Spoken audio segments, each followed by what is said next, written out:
创世纪第5章，阿当的后代。下面是阿当的后代。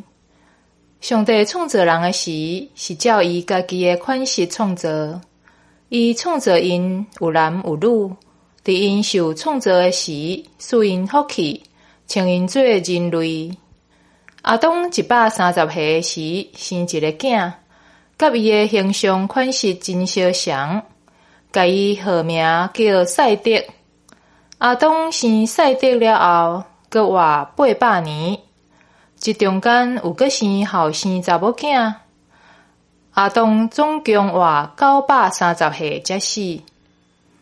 赛德105岁时生以拿斯。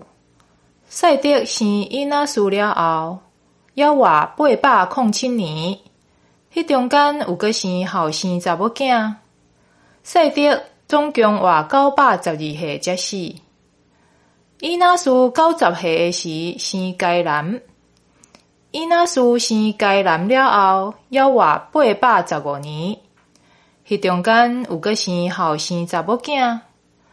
以拿斯总共活905岁才死。该南70岁时生马力列。该南生马力列了后，还活840年，迄中间有阁生后生查某囝。该南总共活910岁才死。马力列65岁时生雅列。马力列生雅列了后，还活830年，迄中间有阁生后生查某囝。马力列总共活895岁才死。雅列162岁时生以诺。雅列生以诺了後，還活800年，迄中間有閣生後生查某囝。雅列總共活962歲才死。以諾65歲時生馬土撒拉。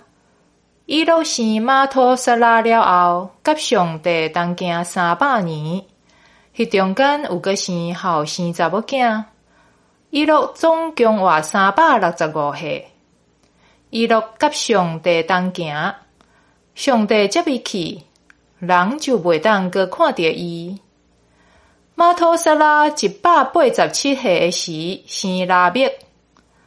馬土撒拉生拉麥了後，還活782年，迄中間有閣生後生查某囝。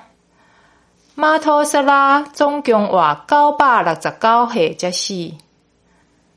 拉麥182歲時生一個囝，甲伊號名叫做拿阿。伊講，這個囝要安慰咱，因為上主捌咒詛地，互咱着做工勞苦。拉麥生拿阿了後，還活595年。迄中間有閣生後生查某囝。拉麥總共活777歲才死。拿阿500歲以後，有生閃、含、甲雅弗。